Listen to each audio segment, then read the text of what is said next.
今天分享一款新手也零失败的美食，又甜又糯，老少皆宜。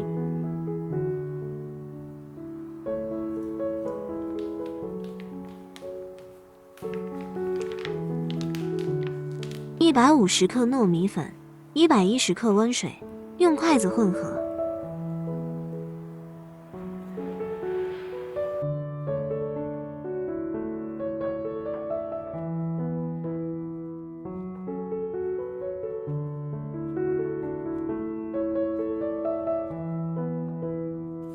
揉成团，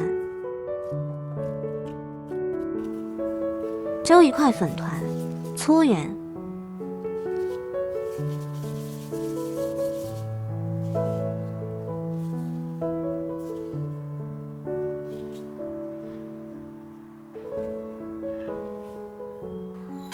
不粘锅倒60克红糖，适量水和2片姜片。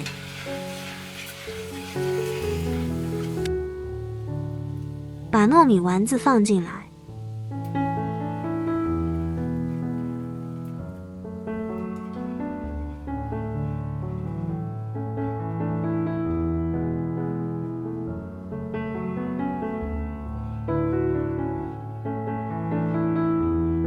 翻拌，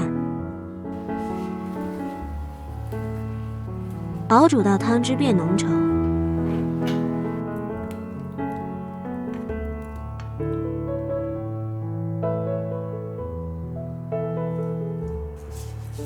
出锅之后撒白芝麻，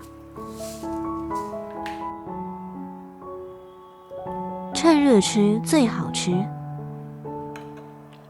一口一个好吃到停不下来。